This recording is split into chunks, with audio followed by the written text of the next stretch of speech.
This is Mr. Applewhite speaking. There is nothing wrong with your device. Join me here on Psycho Bunny DC. A delightfully dreadful consternation of horror content. Enter ahead and free your mind.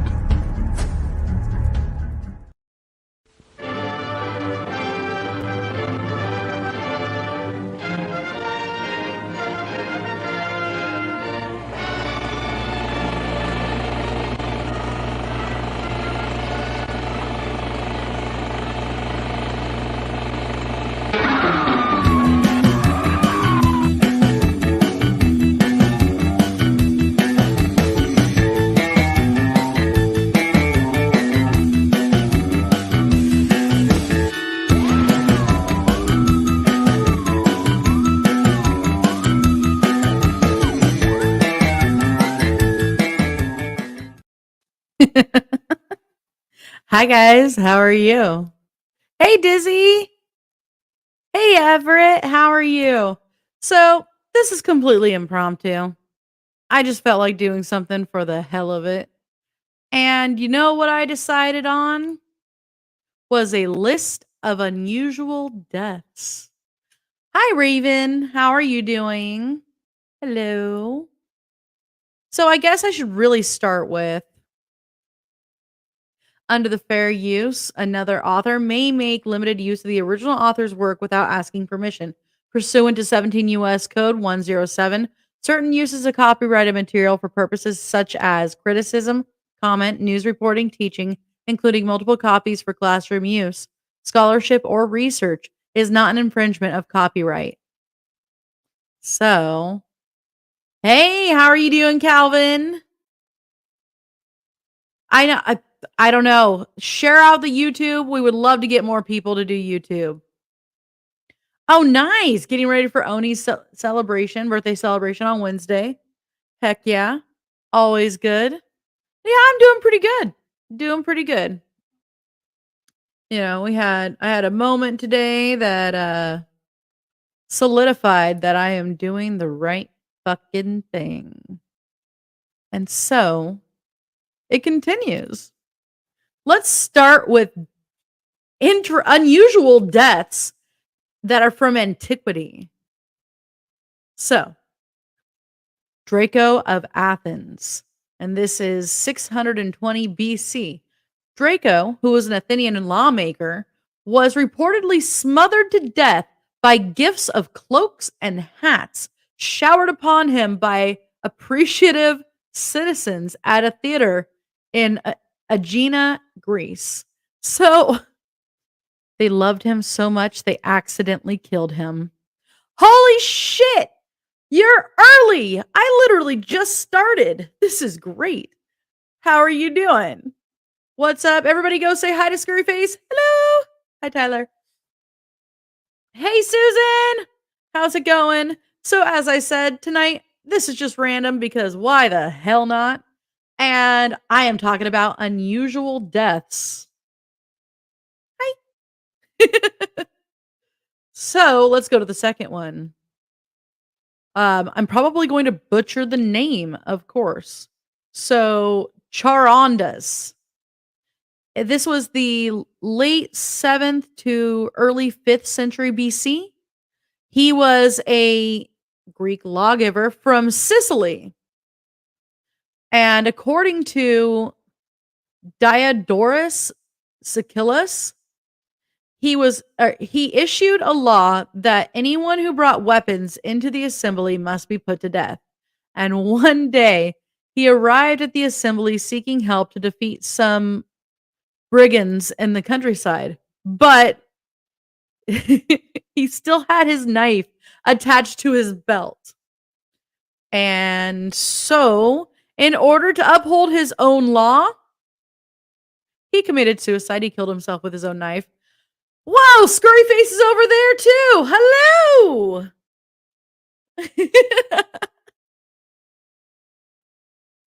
Awesome. Now we have 2 people in there for Scurryface, or for YouTube rather.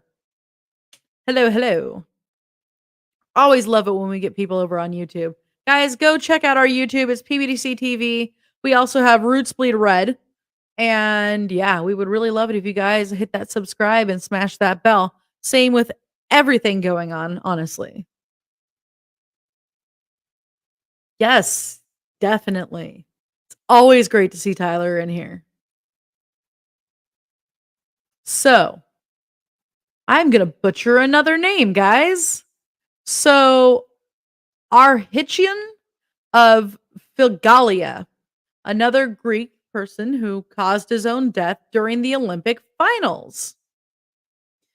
Um, held by his unidentified opponent in a stranglehold and unable to free himself, he kicked his opponent, causing him so much pain from a foot or ankle injury that his opponent made the sign of defeat to the umpires. But at the same time, managed to break Arhitian's neck. And since the opponent had conceded defeat, he was actually he was actually proclaimed the victor posthumously. Excuse me. And this was in 564 BC. Milo, now we're going on to well, hello. Why the hell not? Yes, exactly. Got some people over on Twitch.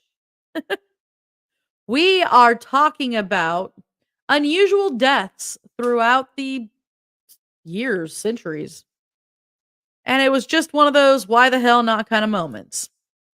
So, Milo of Croton, 6th century BC. Milo of Croton was an Olympic champion wrestler whose hands reportedly became trapped when he tried to split a tree apart. He was then devoured by wolves. But in some versions, this is actually, he was devoured by lions. So, how much do we really believe of this? Who the fuck knows? Zeuxis, 5th century BC. He was a painter and he died of laughter. He died laughing at his portrait of the goddess Aphrodite. The elderly woman who commissioned it had insisted on modeling for it. And therefore, he laughed at the idea of this elderly woman being the goddess Aphrodite. Holy shit, they're over there as well. Oh, there's scurry face everywhere. This is awesome. Oh, it's okay. Yeah, it's been a long day for me too. I just decided, you know what? Totally needed to go live. It is still 99 degrees out right now at 9 o'clock, well, almost 9 o'clock at night. So, it's been a long day, hot day, not ready for work tomorrow, but I'm going to do it anyway. So, the Pythagoras of Samos. This was somewhere around circa 495 BC. So ancient sources disagree on how the Greek philosopher Pythagoras died. But one late and probably I can't talk, guys. Apocryphal legend reported by Diogenes, a 3rd century AD biographer of famous philosophers, and Iamblichus, a Neoplanetist philosopher, states that Pythagoras was murdered by his political enemies. Supposedly, he almost managed to outrun them, but he came to a bean field and refused to run through it as he had prohibited beans as ritually unclean. So, because there were beans, he decided, well, guess I'm just gonna fucking die. Since cutting through the field would violate his own teachings, Pythagoras simply stopped running and was killed. This story might have been fabricated, but, at least it's kind of funny. Dizzy says, I finally got home building one house, 3 more to go. Oh, wow. Wow. Hey, Constance, how are you doing? Hello, all. All right. So remember, we're still in antiquity. Like, there's a lot of shit here. So, Anacreon, and I'm probably butchering that, circa 485 BC, he was a poet known for his works in celebration of wine, choked to death on a gravestone, according to Pliny the Elder. And this is actually in the 1911 Encyclopedia Britannica that suggests that the story has a little bit of a mythical adaptation because of the poet's habits. But apparently, they thought that it would be an interesting story that he choked on a gravestone since he had this mass celebration of wine. I would venture to say he probably liked Dionysus as well. Yes, this guy's name has clit in it, by the way. Heraclitus, Ephesus, circa 475 BC, according to one account given by Diogenes, the Greek philosopher. Heraclitus was said to have been devoured by dogs after smearing himself with cow manure in an attempt to cure his dropsy. And for the record, dropsy is basically an edema.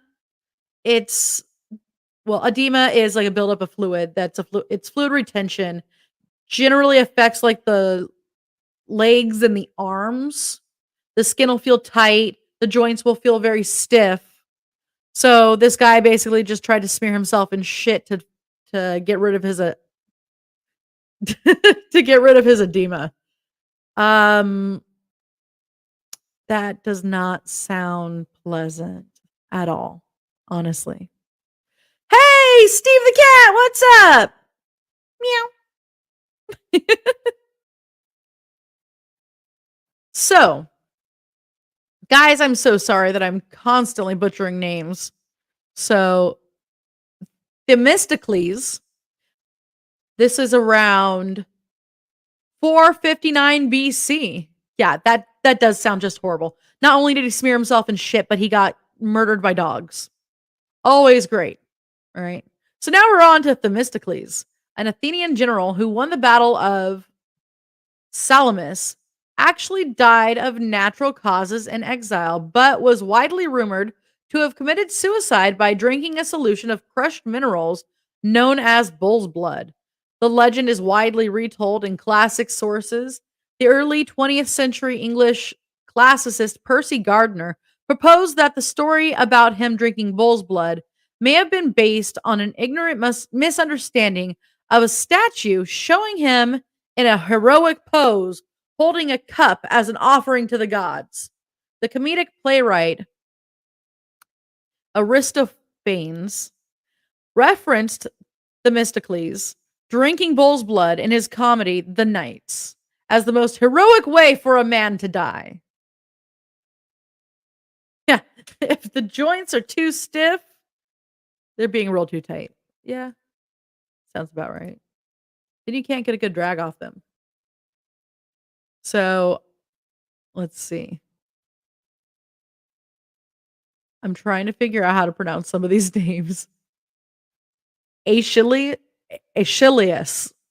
This is around 40 or 455 BC. According to Valerius Maximus, Aeschylus, the eldest of the 3 great Athenian tragedians, was killed by a tortoise dropped by an eagle that had mistaken his bald head as a rock suitable for shattering the shell of the tortoise.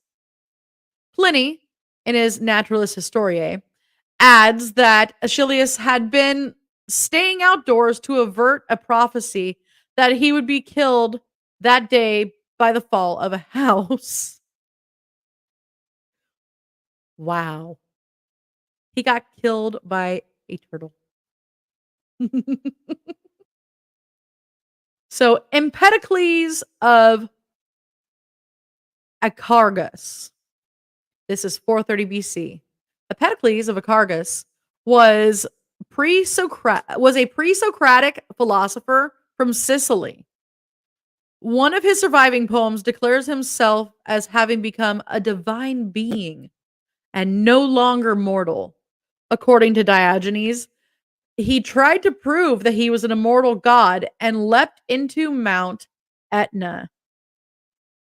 And if you don't know what that is, it's an active volcano, or it was an active volcano, at least at the time. It may still be active, I'm not sure. This legend is also alluded to be a poet by the Roman Horace. Sophocles, 406 BC. A number of remarkable legends concerning the death of Sophocles, another of the three great Athenian tragedians, are recorded in the late antique life of Sophocles. According to one legend, he choked to death on an unripe grape. Another says that he died of joy after hearing that his last play had been victorious. A third reports that he died of suffocation after reading out loud a lengthy monologue from the end of his play, Antigone,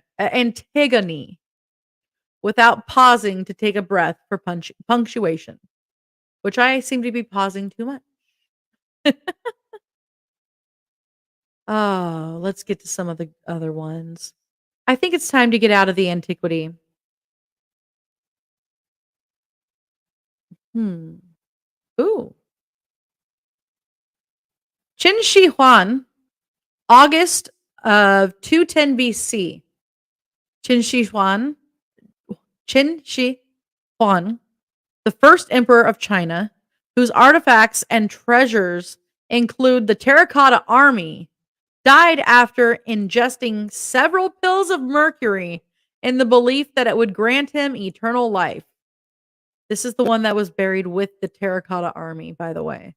I don't know if you guys have seen that thing, but it is amazing. Just pictures. I haven't been to China to see it in person, but it is amazing to see. Hey, Nadine, how are you?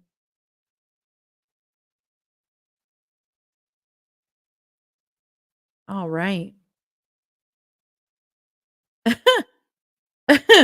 So, Crispus of Sully, 206 BC, one ancient account of the death of Crispus, a 3rd century BC Greek Stoic philosopher, tells that he died of laughter after he saw a donkey eating his figs.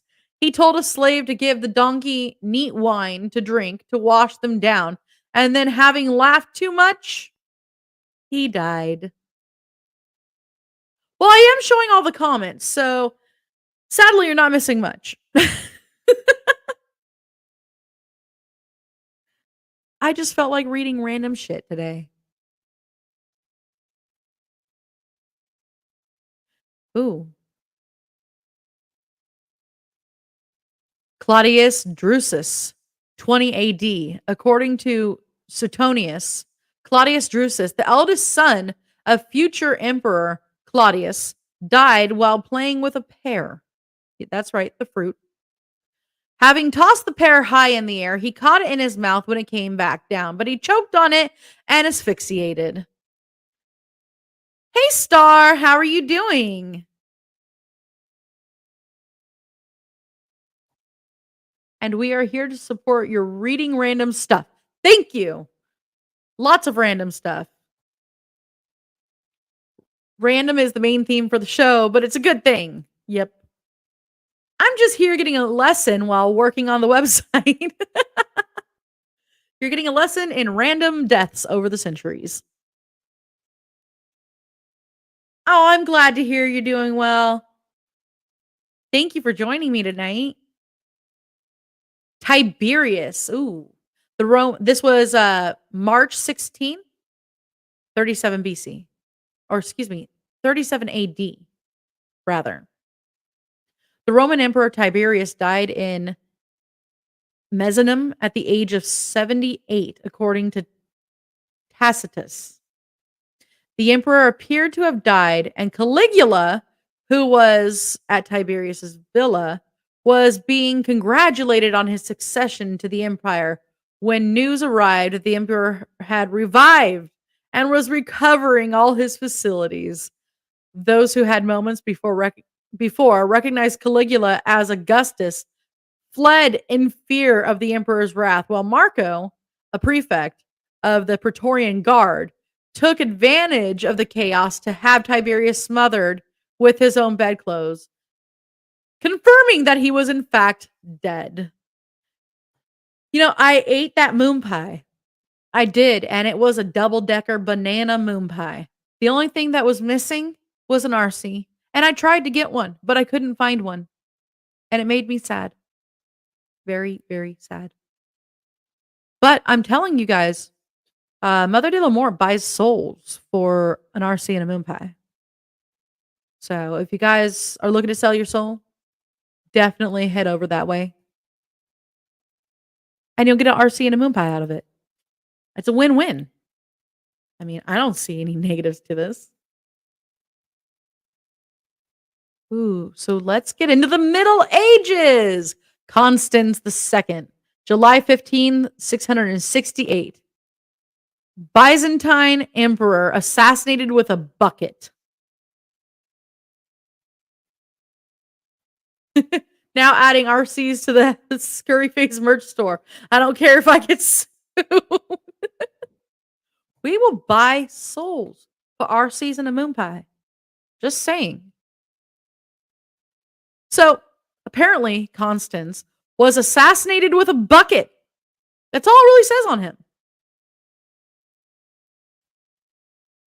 Not Constance. Constans. What? Why do they have to have my name? Ooh. I must know, but I can't look at the moment. I will look shortly, though.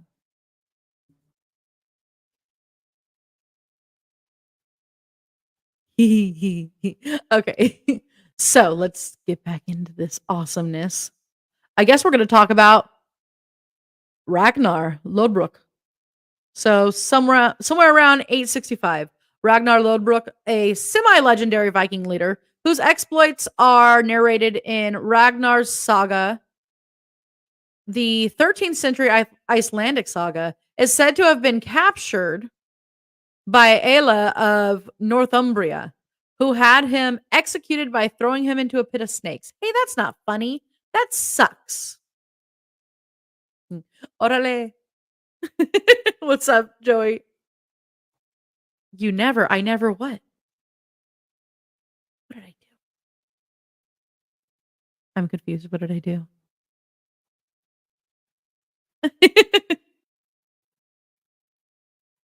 So Louis III of France, August 5th, 1882.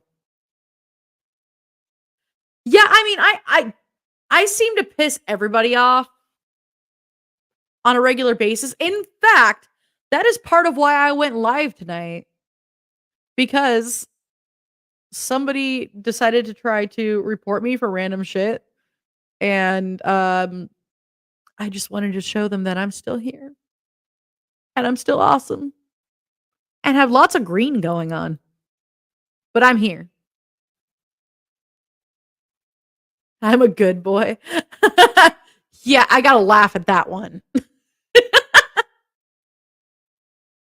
So, Louis III of France, August 5th, 882. Louis III, king of West Francia, that's what it says, West Francia, died around 18 at St. Denis, whilst mounting his horse to pursue a girl who was running to seek refuge in her father's house. He hit his head on the lintel of the low door and fell and fractured his skull. Well, I mean, I don't know, was he pursuing her as in like, hey baby, let's get it on, or like, hey baby, I'm gonna pin you down and rape you? Because if it was the latter, then fuck him. Cool. Basile the First, August 29th, 1886.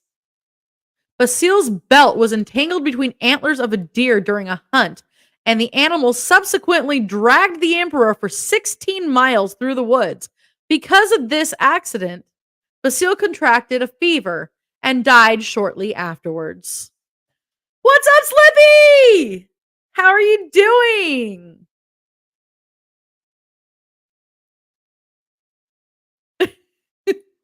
Is any of us really good? I mean, I know I got rid of my halo a long time ago. Hey, you know what? My horns are just there to hold up my halo. I don't know where the halo went, but I'm sure I could find it eventually. I don't know how to be funny. You got a great trait with that one. Oh, stop. Yes, you do.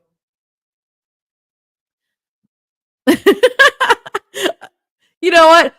Okay, so for the record, he's not saying that to Steve the cat. He is saying that to Slippy.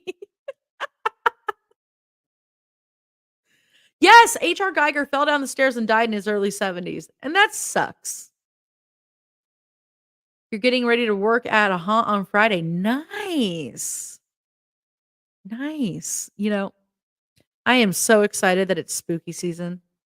It's my favorite season. I mean, I'm kind of weird year round anyway, but like, this is when I'm not weird, or at least I'm not considered weird. I don't know. My halo was hanging off my horn. I lost it. So, well, it wasn't matching my outfit. I love that. All right. So, Sigurd the Mighty of Orkney, 892. Sigurd the Mighty, the second Earl of Orkney, strapped the head of his defeated foe, Maelbrigde, to his horse's saddle.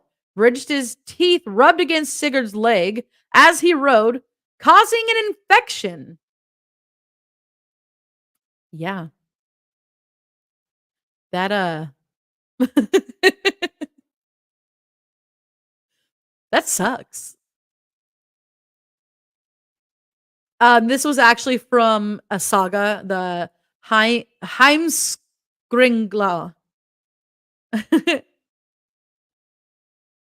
So, oh.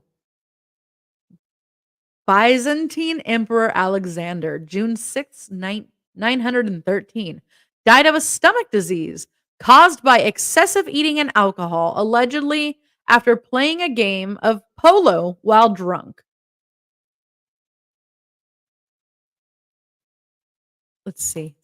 Scurry Face event is a containment located. What?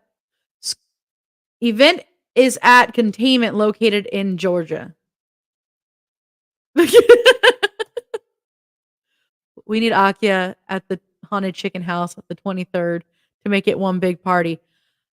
That would be a really, really long drive for me, but I would love to do it.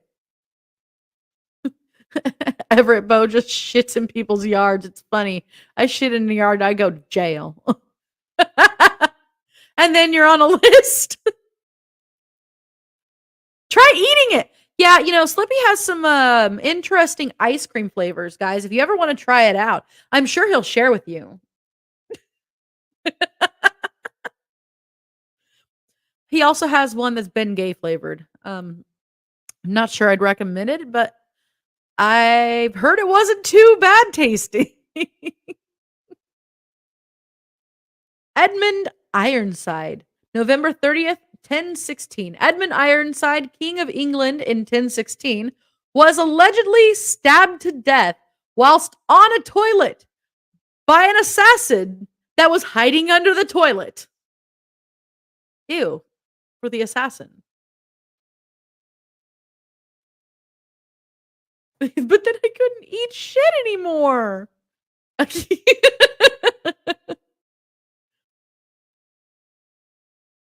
Bela the First of Hungary, September 11th, 1063. Bela the First of Hungary, when the Holy Roman Empire decided to launch a military expedition against Hungary to restore young Solomon to the throne, was seriously injured when his throne broke beneath him in his manor at Domos.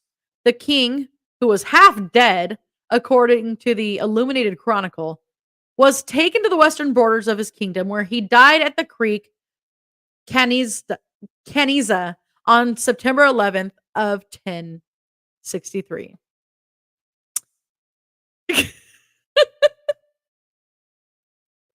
I want to sing this, but I'm just going to read it because nobody wants to hear me sing. Slippy's mouth brings all the boys to the yard. Damn right. His taste buds are better than yours.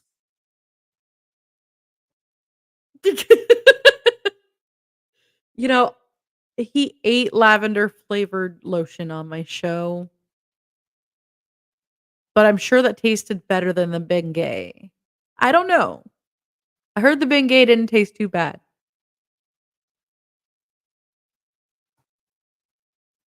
Yes. Now that is an assassin that has some damn good work ethic. Hi, how are you doing? Hello, hello. I'm not sure who that was, but hello to you. Hope you're doing well. That's what they said in jail that one time. Oh God. He can eat NyQuil. Can he eat NyQuil so he can go to sleep? No.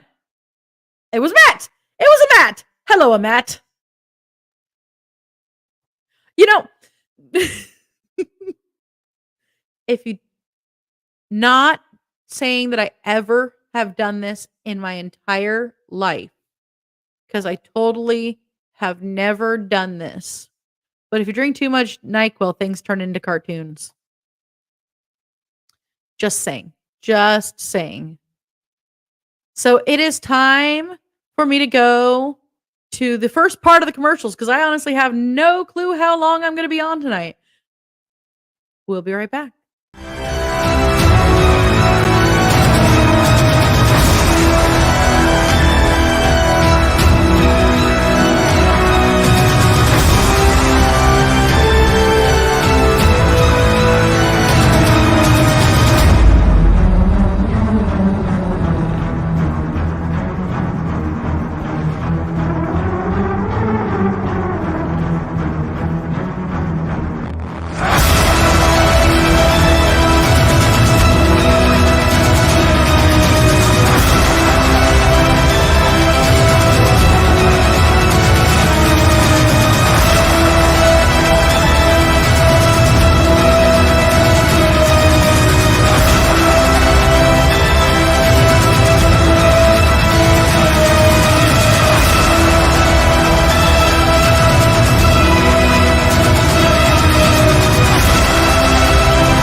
Well, gentlemen, perhaps we wouldn't be where we are today if we hadn't said to ourselves, just go, go, go, go, go, go, go, go, go, go, go, go, go for it. His final score for this film, we're going to give it 3 paws out of 4.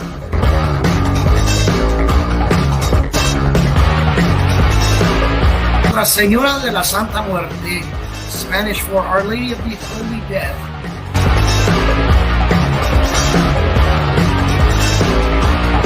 Out now! Oh, not sex and violence! Hi everybody, I'm Akash, And I'm Priest Texas Diamond. and we are Roots Bleed Red on Psycho Bunny Death Cult. Aha!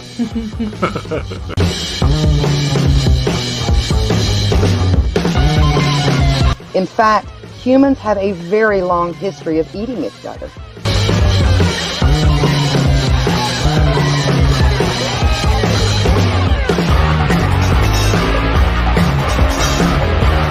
So lock your doors, turn out your lights, and join us for Cool Radio.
Hello, all you beautiful people out there. It's your boy Sloopy.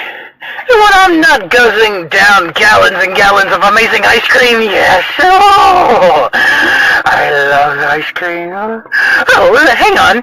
I'm watching PBDC TV. Now, back to the show, all you beautiful people. And remember, stay nasty.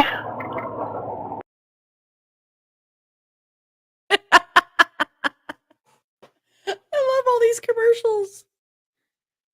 Oh my gosh. Okay, let's get back into this because some of these are pretty fucked up, man.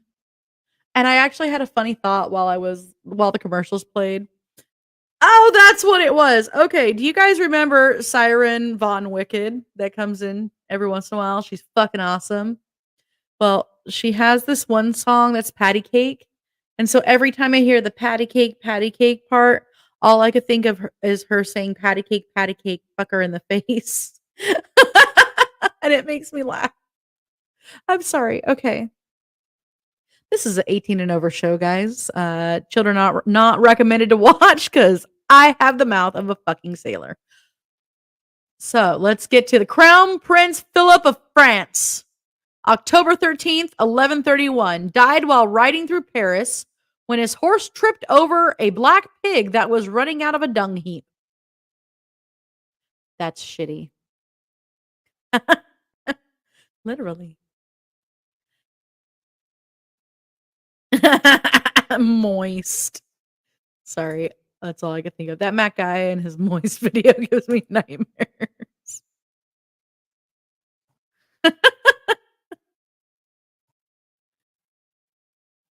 Oh my goodness.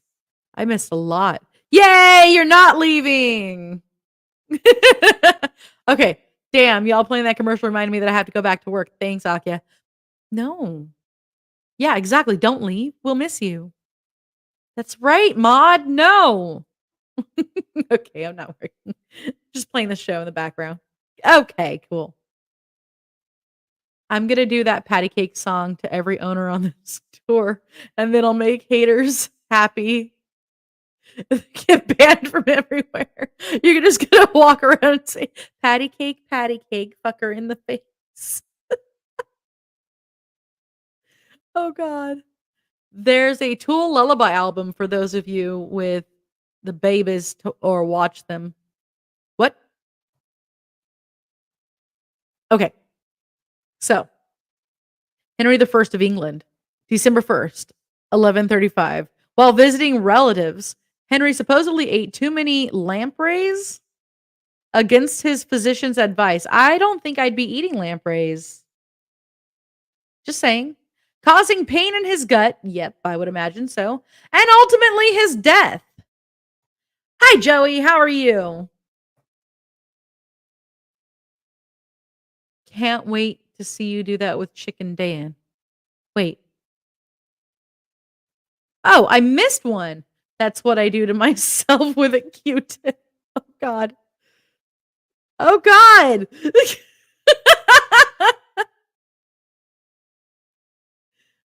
Okay. So apparently John II, Komnenos, cut himself with a poisoned arrow during a boar hunt and subsequently died from an infection. And that was April 1st, 1143. There's a bucket video. Do I really need to know? I mean, like I said earlier, somebody was killed with a bucket. So, let's see. Let's get some good ones in here. Because I'm missing. I accidentally scrolled a little bit further down than intended. And now I'm like somewhere in the middle of, I don't know. Oh, here we go. I'm back on track. John of Bohemia, after being blind for 10 years, died in the Battle of Crécy when at his command, his companions tied their horses' reins to his own and charged, and he was slaughtered in the ensuing fight on August 26, 1346.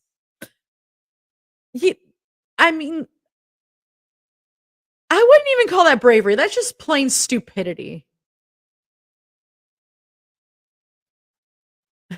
I don't ask Dan about any videos. I have my reasons for the last 8 years.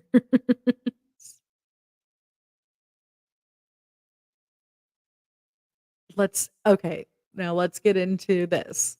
Guys, if you're blind, do not tie your horse's reins to other people's reins and charge into battle. That's the moral of that story. So Charles II of Navarre, January 1st, 1387. The contemporary chronicler Froissart, I said that wrong, relays that King Charles II, known as Charles the Bad, suffering from illness in old age, was ordered by his physician to be tightly sewn into a linen sheet soaked in distilled spirits. The highly flammable sheet accidentally caught fire, and Charles died from his injuries.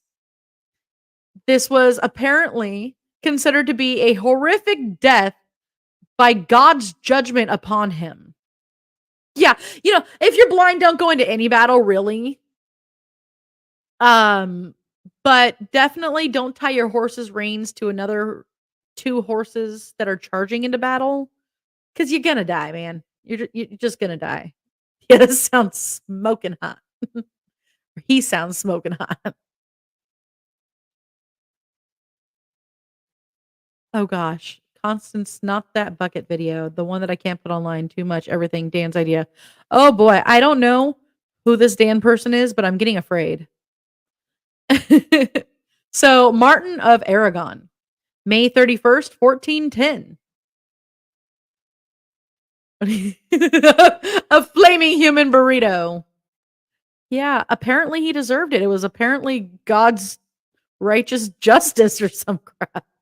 So Martin of Aragon died from a combination of ingestion and uncontrollable laughing. According to tradition, Martin was suffering from ingestion on account of eating an entire goose when his favorite jester, Bora, entered the king's bedroom.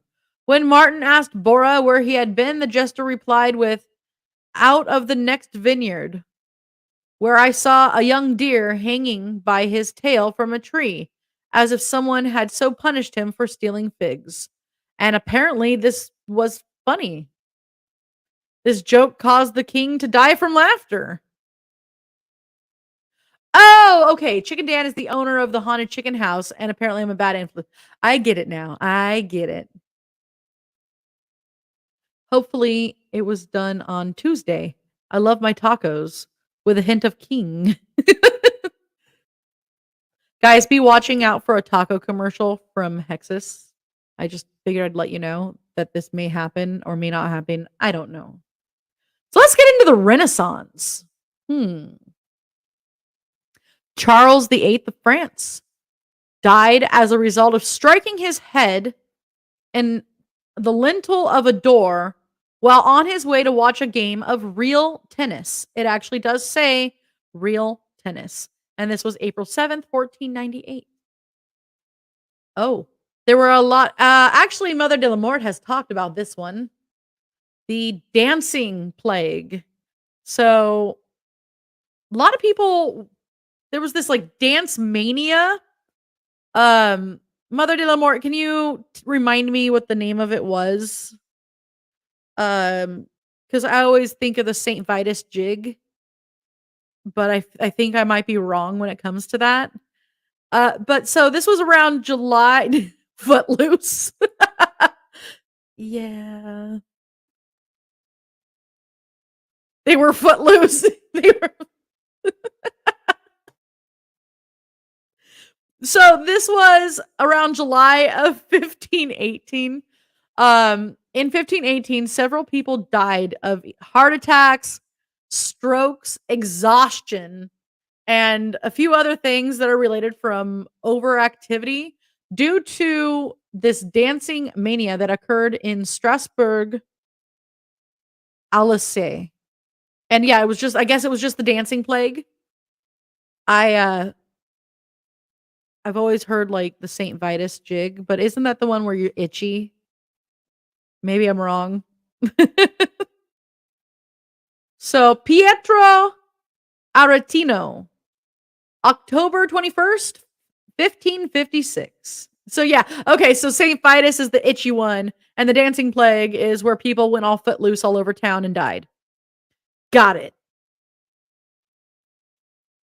Grim has the dancing plague. Oh, well, she better get some help for that.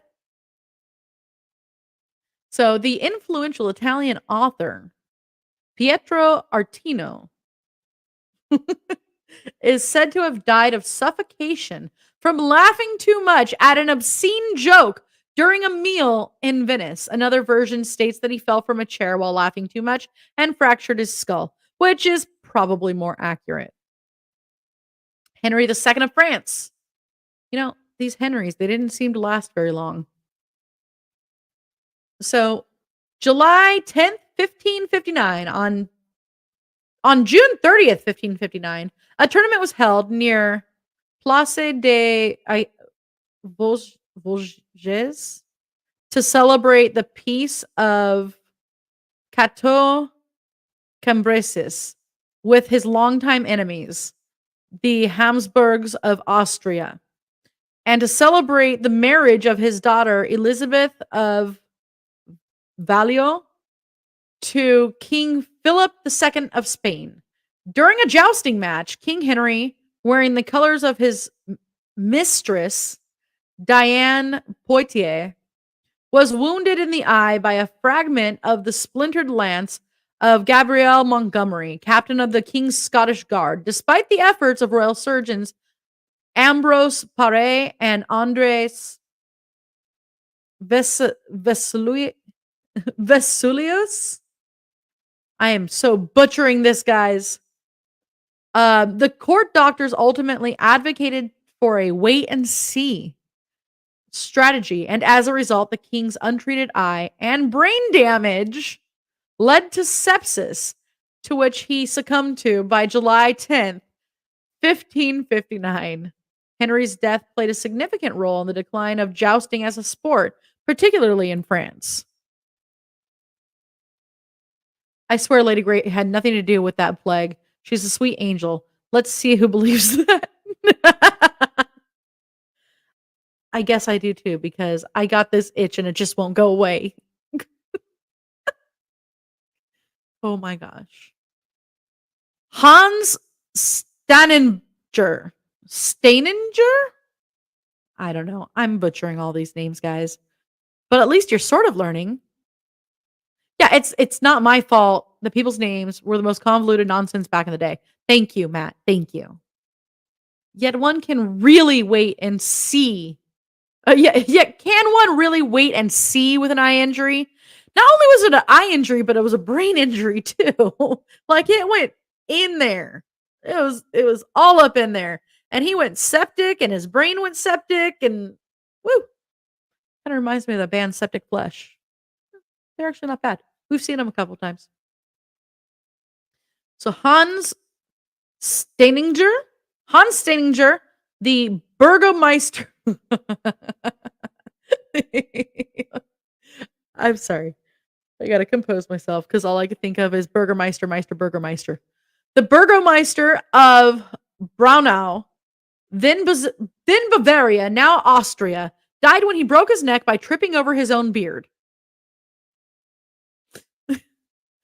The beard, which was 4.5 feet long at the time, was usually kept rolled up in a leather pouch, but at this moment it was not, and he tripped and he broke his neck. Yes, Burgermeister. I think that happens in the movie. Nope.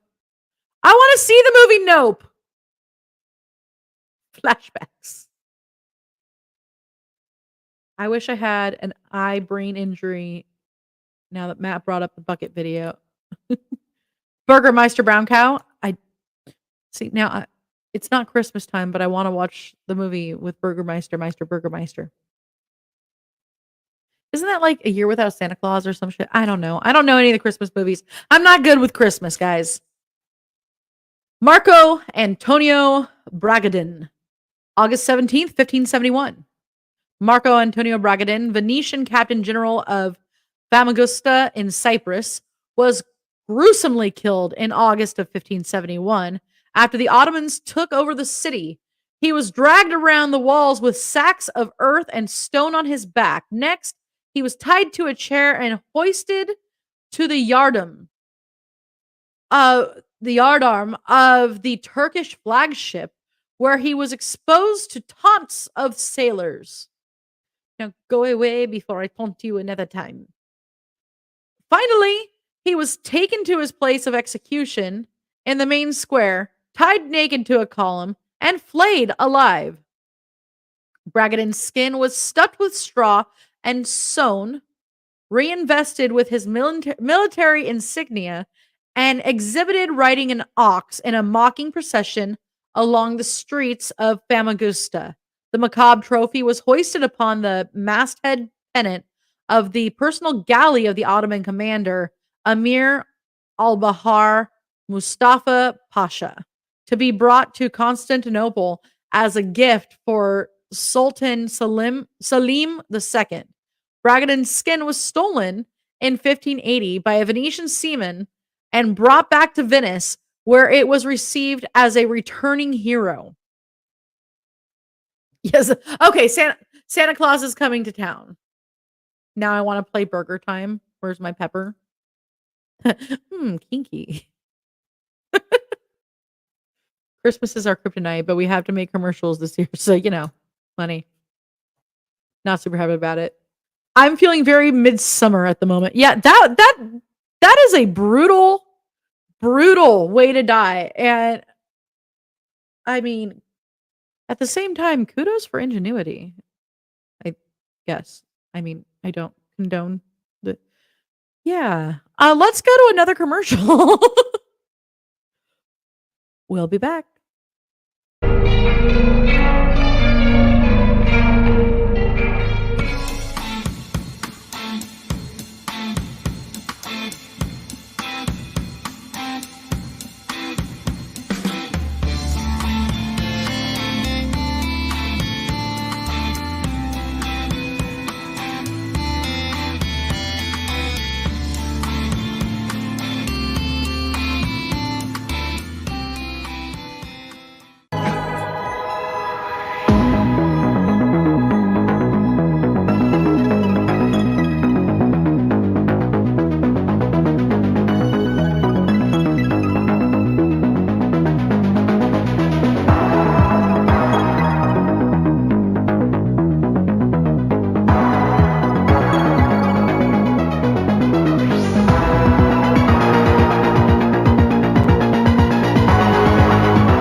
This is Professor Edgar Fluffosaurus from Spooky Tales with Steve the Cat, and when I'm not hosting Monster Chat or knocking down small Japanese cities, I'm watching PBDC TV. Now back to the show. I forgot to put myself back in. Yes, buy our shit. What's up, Jake? We were talking about you yesterday. I could put corn in it if you want. I mean, I do believe that would make him an actual meat puppet. Yes, absolutely. Yeah, I know you always do. And this is one of the most impromptu ones I've done in a while. And you made it to this one. And I hear that you're, 8 hours away, but still in my state. And you need to get your butt up here and hang out. Damn it. Only if you're lucky. All right. So let's go into early modern period. Safi of Persia, 1642. Safi, a Safavid ruler of Iran, allegedly died due to alcohol intoxication in a drinking contest against a Georgian nobleman, Skadan Chiladze. Chiladze. I got it. Invited from Minglaria.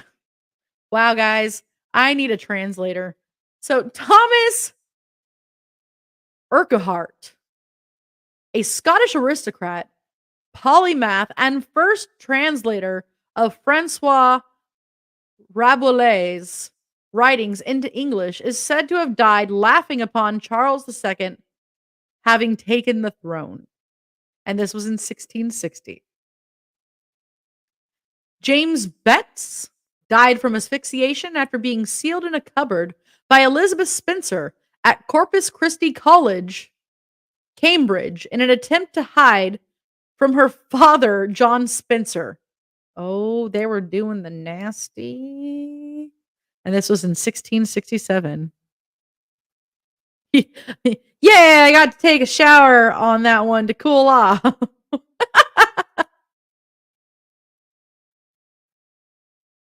So let's see.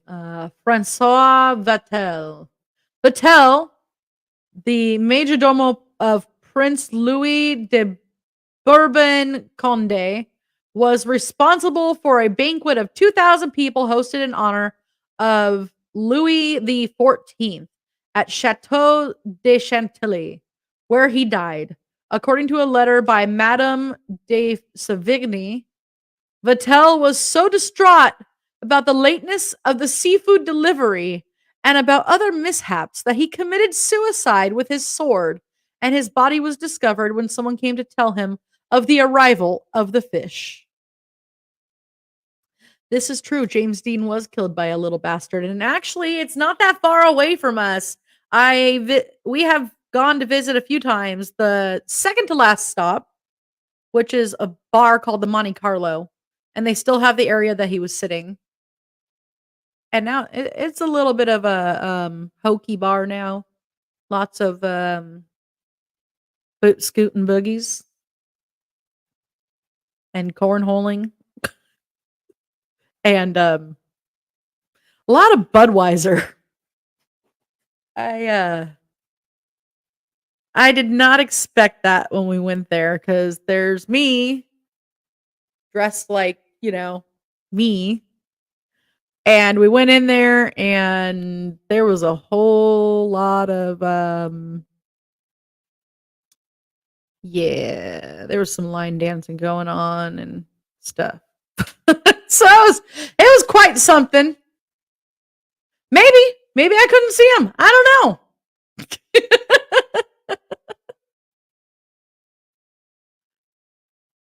know. These ones are a little hard. Okay, Jean-Baptiste Lully. March 22nd, 1687.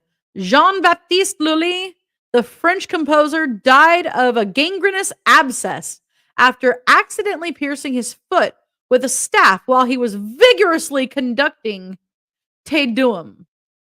It was customary at the time to conduct by banging a staff on the floor. He refused to have his leg amputated so that he could still dance. Yeah, couldn't make it as a punker. Yeah, I don't think they could have made it as a punker. I'm gonna get us muted because my brain right now. Cowboy look is the one I saw. I can't change now because the clothes are bought. Being a cowboy was my fate. I can't help it if I was born late. Yee-haw! Woo woo! Yee-haw!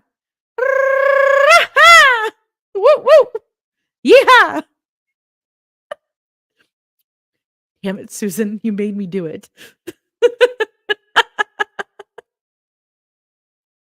Frederick, Prince of Wales, March 31st, 1751.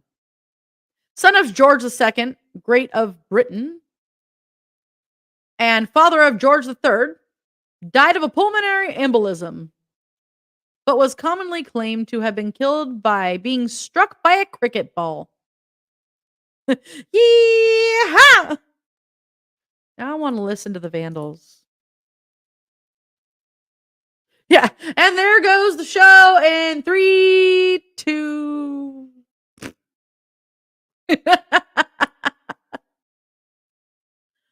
Oh, okay, let's see. Here's one. John Cummings, March 1809. After seeing a circus knife swallower, Cummings began actually swallowing knives. On one occasion, he swallowed 4 knives and quickly passed 3 with no ill health. He later swallowed 14 knives, and after some days with abdominal pain, he passed all of them.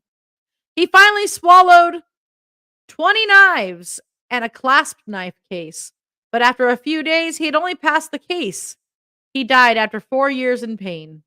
An autopsy, a knife blade, and spring were found in his intestines, and between 30 and 40 fragments of metal, wood, and horn were found in his stomach. So I had questions at the beginning when he swallowed 4 knives but only passed 3. But, I wasn't really going to say anything.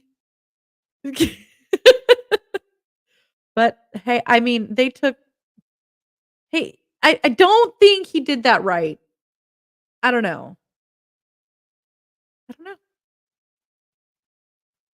So, victims of the London beer flood.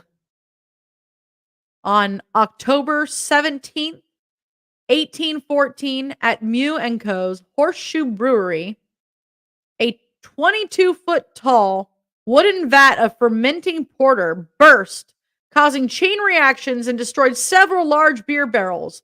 The beer subsequently flooded the nearby slum and killed 8 people. Several people also died subsequently from alcohol poisoning.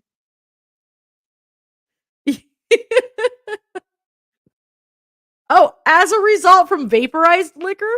That's interesting.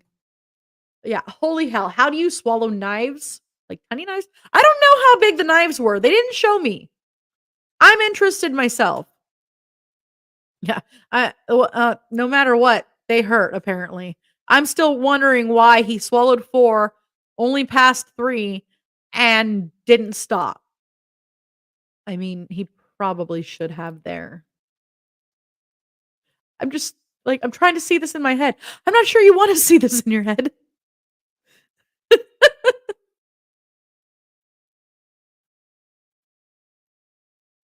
Oh, this one. Yes. Gouverneur Morris. And yes, I said that right. Gouverneur. November 6th, 1816. Gouverneur Morris died from an infection after using a whalebone to clear a blockage in his urinary tract. In other words, he stuck a whalebone up his dick. I just no. Why? Why would you do this? Guys, don't stick whale bones in your urethra. Okay? I don't know why I should have to say this, but there are some stupid labels these days. I mean, you got these commercials that are like, don't use whatever, don't use Celexa if you are allergic to Celexa. What? Like, no shit. Don't take Tylenol if you are allergic to Tylenol. Okay. If you are having an allergic reaction, please go to the hospital. No. Like, Darwin Award. Fuck it. Too late. I'm already having images. Fight me. I know you'll try it, Jake. I know you will. And you know what? No, I can't fight you. You'd kick my... you are... This man right here. This man... I am going to tell the story. And I know it's Hexus's story, but it's my favorite story that I've ever heard about this man right here. Now, correct me, Jake, if I am wrong. You guys were hanging out over at the marketplace, and some jocks were picking on a friend of yours. And you looked at Hexus and said, "Hold my purse." And went over there and whooped their asses, walked back over, grabbed your purse, and you guys walked back on. And that is why you're a badass. I know you still do MMA. Because you're a badass. Okay, how the hell did he pull that off now? I'm having images of that as well. There goes my sleep. What is wrong with these people? I don't know. That's like the first story in Chuck Palahniuk's book Haunted. I'll have to check it out. Sounds like everything Slippy would do. Fine. What the fuck am I supposed to do while being lonely on this tour? I don't recommend putting whale bone up your urethra, okay? That's just the one thing I am saying you probably shouldn't do. But hey, I'm no doctor. I just play one on TV. All right. So, William Snyder, age 13, died in San Francisco, California, reportedly after a circus clown swung him around by his heels. This was January 11th, 1854. And that brings me to another part of our show. We're going to have Professor Edgar Fluffosaurus tell you about clowns again. Hello, and welcome to Monster Chat. I am your host, Professor Edgar Fluffosaurus. Today we will talk about clowns. Of all the monsters that haunt our universe, none are more terrifying than clowns. Simply stated, clowns are a physical incarnation of the nightmare realm. All intelligent creatures possess an inherent fear of clowns, and with good reason. Before any discussion of clowns begins, it is important to clarify a common misconception. From time to time you may hear some monsterology scholars refer to the concept of evil clowns. This is not correct. There is no such thing as an evil clown, as the existence of an evil clown implies the existence of good clowns. This is, of course, ridiculous. All clowns are evil. The phrase evil clown is a redundancy, much like saying feline cat, or insect bee. The history of clowns can be traced back to the Mesolithic era and a caveman named Grog Wilkinson. Grog was a normal caveman who lived in harmony with the other neighbors in his tribe. However, Grog had a terrible secret. Late at night when none of the other cavemen were watching, Grog would steal away to the woods carrying 3 rocks. He then would spend hours obsessively juggling the 3 rocks. Sometimes he would even dance and make humorous noises while juggling in an effort to amuse himself. This behavior went on for several years, until one evening when the rest of the tribe stumbled upon Grog and became aware of his terrible secret. Terrified by Grog's ability to hold 3 rocks using only 2 hands, The rest of the tribe assumed that Grog was a demon and banished him from the tribe. Before banishing him, the tribe painted Grog's face as a warning to other tribes, thus condemning him to a life of solitude. Grog undertook a nomadic existence, traveling the plains with a herd of woolly mammoths. After a time, Grog was joined by outcasts from other tribes, whom he instructed in the art of juggling. Grog and his compatriots thus established history's first traveling circus. Over time, Grog and his compatriots founded the Wilkinson Institute for Clown Arts, a shadowy institution that exists in secret to this day. Their Wilkinson Institute instructs its students in the arts of clownism, dark wizardry, and modern dance, then strategically places them in positions of power throughout the world. Many of history's greatest monsters have secretly been clowns. If you are ever confronted by a clown, I wish you good luck, as there is not much you can do about it. Clowns are shameless creatures and therefore are immune to traditional wards such as burning sage or timeshare vacation home presentations. Your best defense is to run away and hope that the clown trips over its large squeaky shoes. This has been Monster Chat with Professor Edgar Fluffosaurus. Thank you for joining me.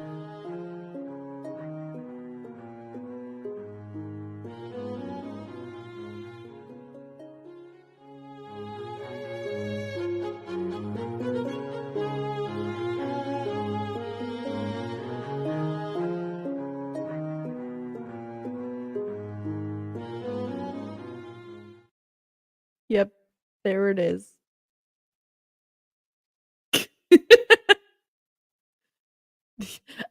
Edgar's demanding royalties now. You know, he has been on twice today. So it would be like sword fighting with two bones. Trust me, it's not bad. Kind of tickles. Oh my god. Well, thank you. You could thank this awesome cat right here. And I mean literally a cat. A cat did it. Wow, everything I learned about clowns has been a lie. No! All right, let's get back into a couple more of these.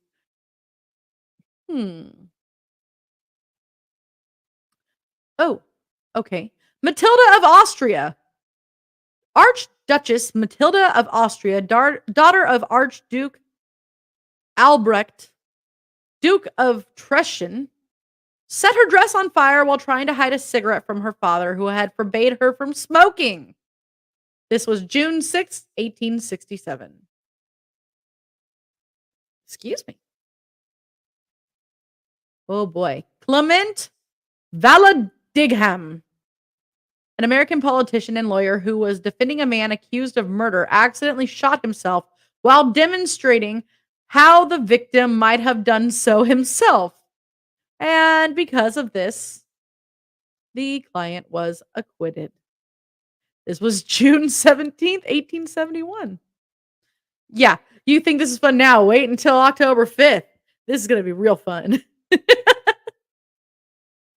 Oh, also, guys, you know what? There's something I should bring up here. We are in the middle of a costume contest. Whoop. Hold on. Don't want to accidentally play things. So, where did it go? Here we go. Psycho Bunny Death Cult second annual costume contest. Submissions have been started. August 24th is when they started. September 19th is when they will end. Voting will begin September 20th and end on October 19th. The winner will be announced October 21st. Please send your submissions to our page here on Facebook, Psycho Bunny DC. You could also send it to Psychomantium13 or Rootsblade Red if you feel so inclined. Or send it to pbunnydc@gmail.com. We will be putting these up on the website for you to vote for. And the person who gets the most votes gets a cool prize. And that'll be like, you know, candy and some merch.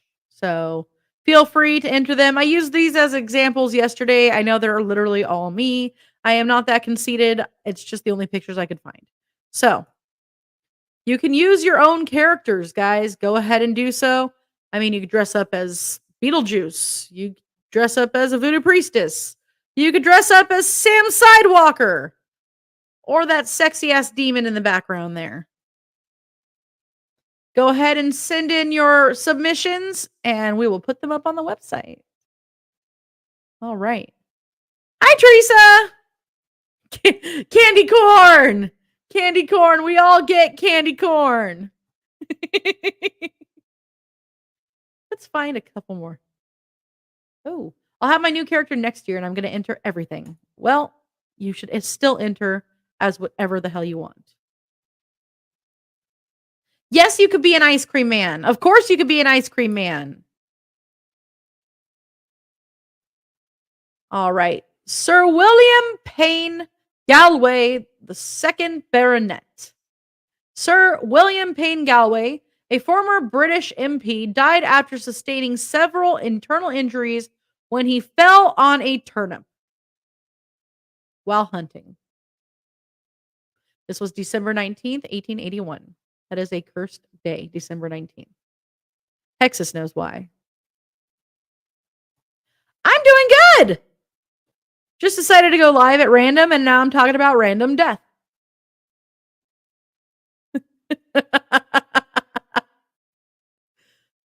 May I do...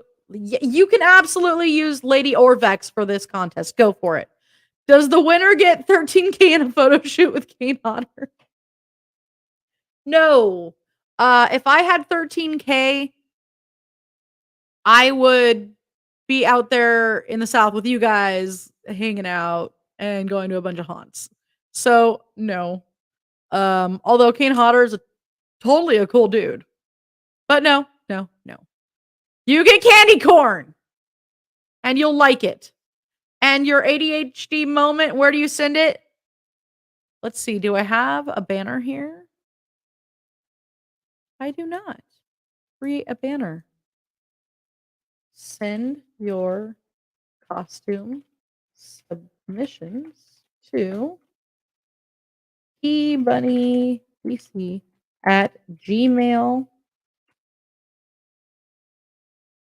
There we go. Go ahead. Add the banner. Boom, guys. Boom. Ticker on the bottom. Boop.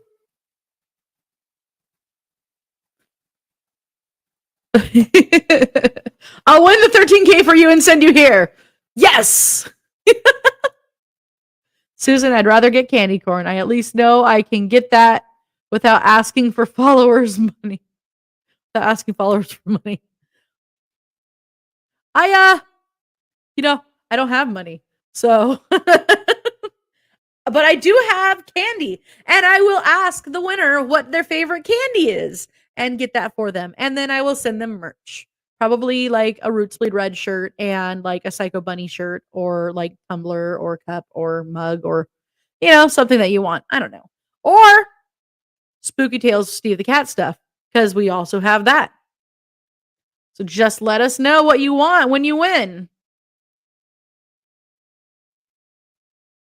You want a ticket too? I don't have a ticket.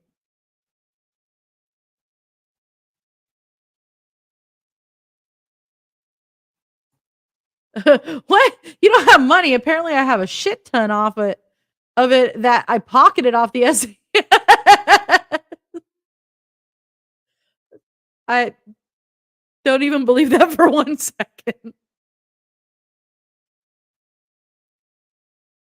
Monty for class president. Yeah, yes, I still need a Monty for class president shirt. I really do. Guys, my birthday's coming up. I want merch. But still, yeah, no, I mean that.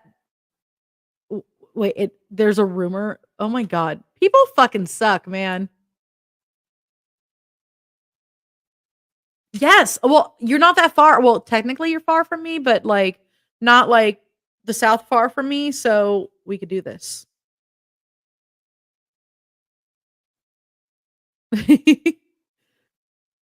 I just remember, guys, Monty for class president. And you got to deal with Mrs. Grossman though.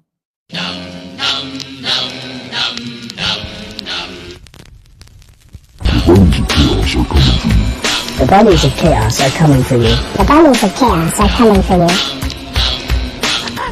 Good morning.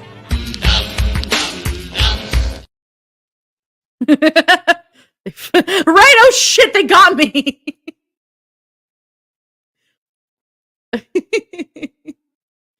We said Monty, and then that happened.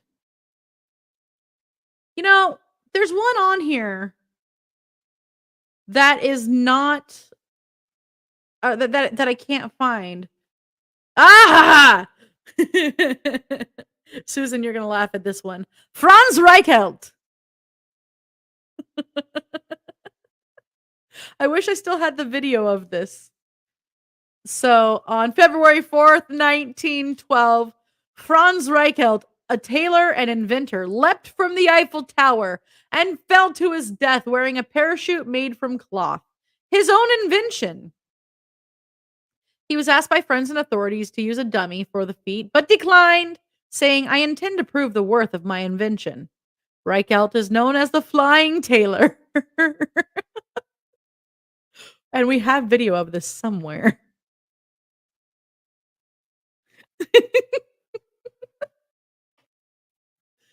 Well, then I guess no spit. I guess I'll ask for some toe cheese. What about, wait, what happened? What? I'm lost. I'm so lost. I don't have toe cheese. The plummeting tailor. Yeah, that's more like it, honestly.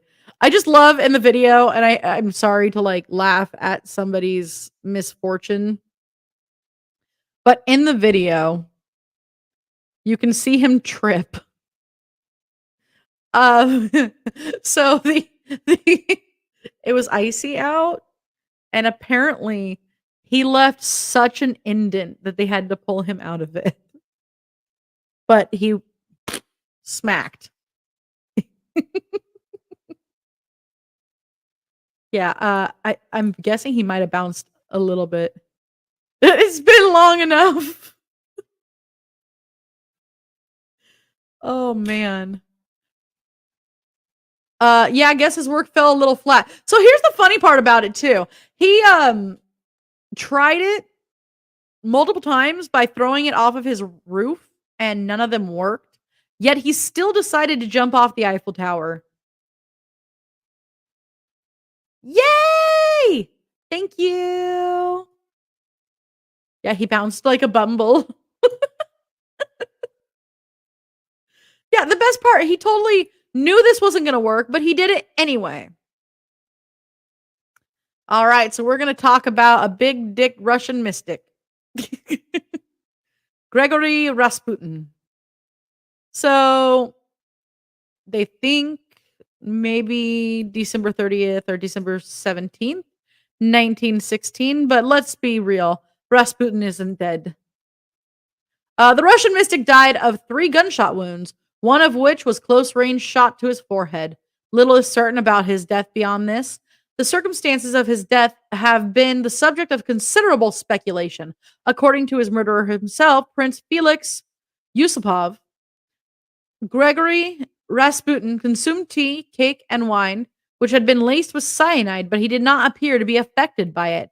He was then shot once in the chest and believed to be dead, but after a while he leapt up and he attacked Yusupov, who freed himself and fled. Rasputin followed and made it into the courtyard before being shot again and collapsing into a snowbank. The conspirators then wrapped his body and dropped it into the Malaya Nevka River.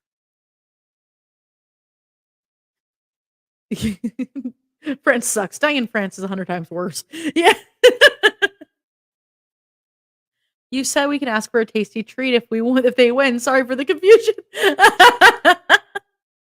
I know. Where's Mark when we need him for that one? Ra, ra, Rasputin.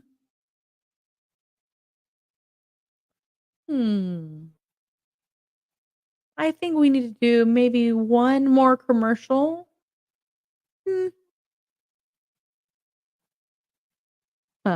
Isadora Duncan, September 14th, 1927. Isadora Duncan, an American dancer, broke her neck in Nice, France.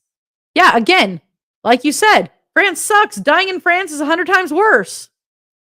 She broke her neck in Nice, France, when her long scarf became entangled in the open spoked wheel and rear axle of the Amilcar CGSS automobile, which she was riding in.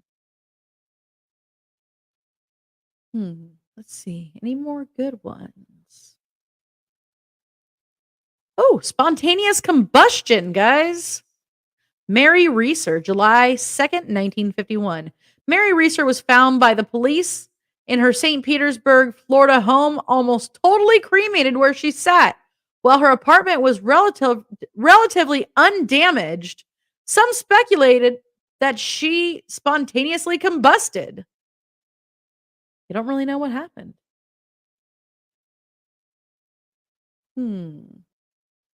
Looking for some more modern ones. And then we will pretty much be done, guys. Because it's almost been an hour and a half. I can't believe I've gone that long. Just talking random shit. Yeah. Poof. Yeah. Ouch. Yeah. I wouldn't want to die like that with the scarf and the spokes. Take it from Lady Grey's, my Lady Grey character. She's from France, a little background, but she died there as well. See? See? That's what she said. I love spontaneous combustion. Go out in flames. Guess she was pretty hot, my son said. We had a flaming burrito. And yes, hi, Nadine! We've had a flaming burrito. We've had spontaneous combustion. Oh. Tennessee Williams. This one's kind of sad. He choked on the plastic cap of a bottle of barbiturates on February 25th, 1983. September 15th, Dick Wertheim, a tennis linesman, died after a ball struck him in the groin and he fell out of his chair, striking his head on the hard court surface.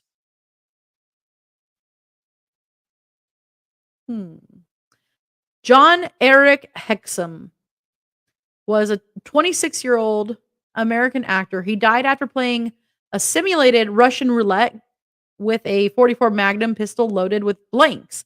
They contained paper wadding.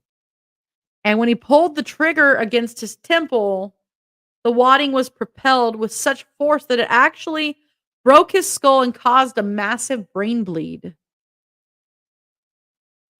This was October 18th, 1984. Apparently, after that, in 1984, an unidentified man who was 25 was using submersion as an autoerotic asphyxiation method with a homemade plastic bodysuit. He tied himself to a boat and was using a homemade diving apparatus for air supply. He died from rebreathing caused by the faulty apparatus. I'm guessing they just don't want to say who it was.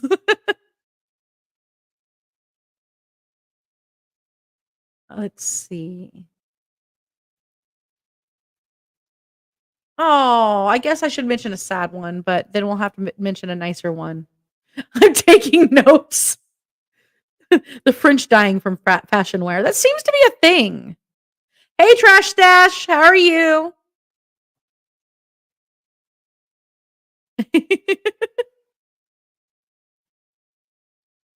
Okay. So, we all know what happened to Brandon Lee. But I'd be remiss if I didn't mention it. So on March 31st, 1993, Brandon Lee, son of Bruce Lee, was killed by an improperly loaded prop gun while filming for The Crow. And we all miss him. We are all sad about this. I'm doing good. I'm doing pretty good. Let's find a different one that's somewhat funnier.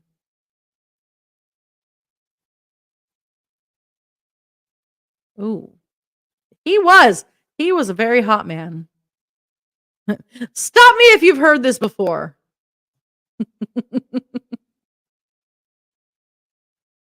Okay, this isn't funny, but it is interesting. And it's not Brandon Lee, and it doesn't make us all. Could you put me up for a night?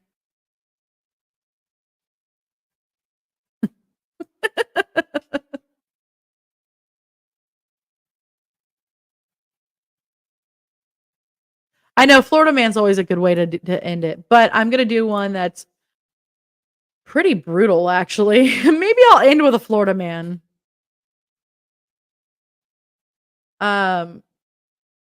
Hisashi Ouchi. Sorry, don't mean to laugh at a name. December 21st, 1999. On September 30th, 1999, Hisashi Ouchi and two other technicians, Masato Shinohara and Yutaka Yokokawa, were improperly preparing reactor fuel for the Joyo reactor at Tokai Nuclear Power Plant. Thank you.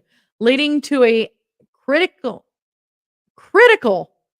accident. The technicians desired to quicken the process and lead to numerous safety protocols being bypassed, resulting in 16 kilograms or 35 pounds of undissolved enriched uranium to be contained in the precipitation tanks, as opposed to the safe limit of 2.4 kilograms, which is 5.3 pounds. Ouchi, who was holding the funnel through which the uranyl nitrate was being poured into the feeder tank, was dosed with approximately 17 sieverts of radiation and received the highest dose of the three. After being transferred to a hospital, his condition rapidly deteriorated, though doctors were instructed to repeatedly revive him whenever his heart stopped, at the wishes of his family. Attempts at treatment, including the early use of peripheral stem cell transplantation, were carried out over the course of almost 3 months, but they ultimately failed. And he died on December 21st, 1999, following an unrecoverable cardiac arrest. Of the other two, Shinohara died of multiple organ failure, complicated by infections following numerous attempts at treatment on April 27th, 2000. And Yokokawa, who received the smallest dose, survived 3 months of hospitalization. Yeah, he basically melted. And now for a funny one. I will end with a funny one.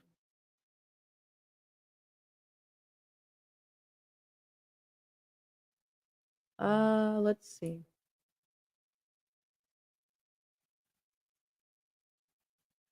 Florida man tries to evade arrest by cartwheeling away from the cops.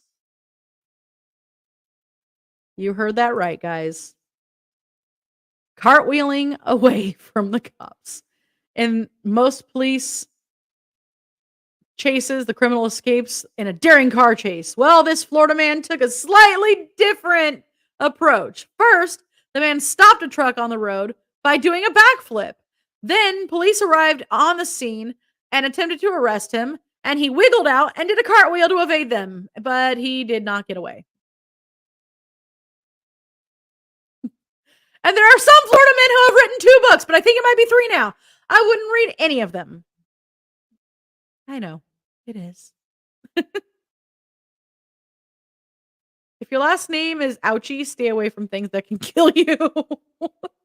Yeah, I agree. I'm sure it was like Ouchie, because Ouchi, but it kind of looked like Ouchie.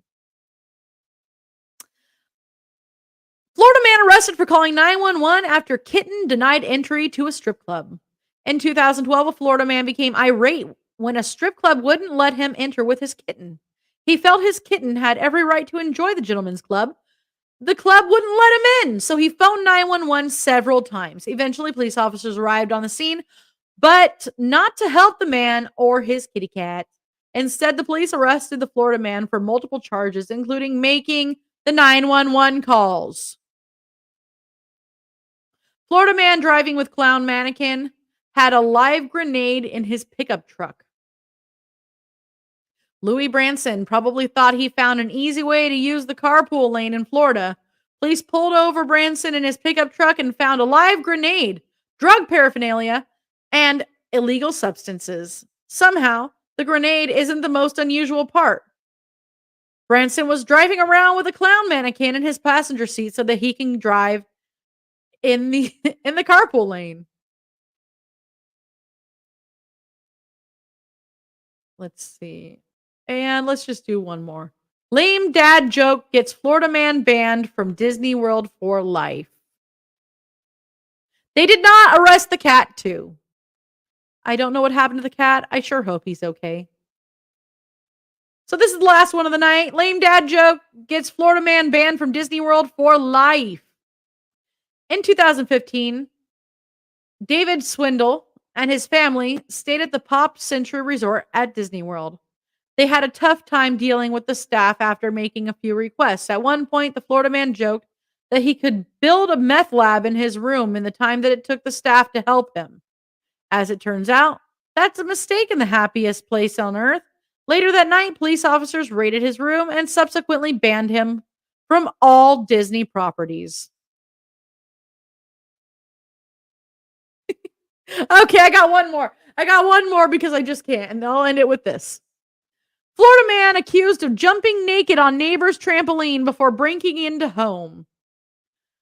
A funny Florida man headline is often a serious crime. It might be fun for a good laugh, but there's still a victim involved. For instance, a Florida man in Lee County stripped down naked and jumped on a neighbor's trampoline. Later, he broke into the house, but the family hid in the car. Officers were quick to the scene and charged him with criminal mischief.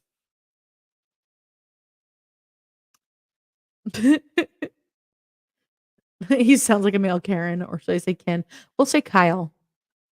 Come arrest everyone. They won't let me bring my cat into the club. All right, guys. So thank you for joining me for this very, very, very impromptu show and all the randomness that ensued. Again, I'm going to remind you of our costume contest going on. Our costume contest has started on August 24th. It'll be going through September 19th.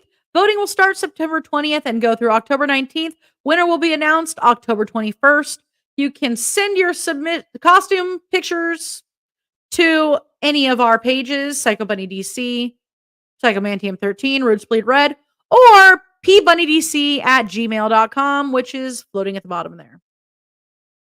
Thank you all for joining us tonight, and I hope that you had as much fun as I did, because this was a blast.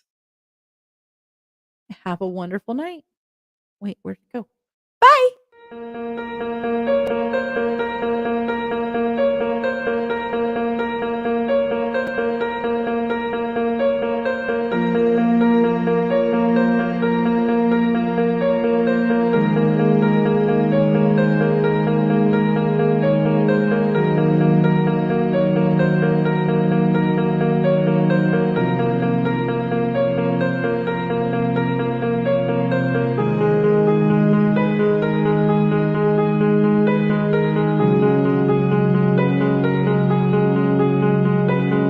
G'day guys, it's Pogo here. I got some news for you. We'll be going live on the 23rd and 24th of September, doing a paranormal investigation from a town called Burra. We'll be doing 11 locations. Hopefully we get some activity. Looking forward to seeing you on the live feed. It will be going live on Psycho Bunny Death Cult. So looking forward to seeing you there. Keep your eyes peeled. I'll let you know what's happening. Alright. Much love and respect, Pogo. Catches.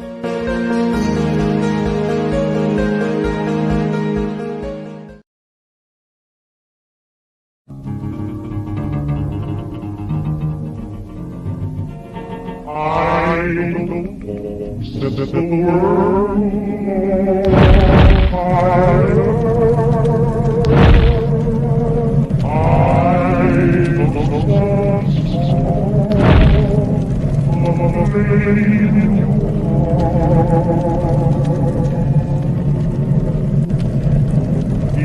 Thank you.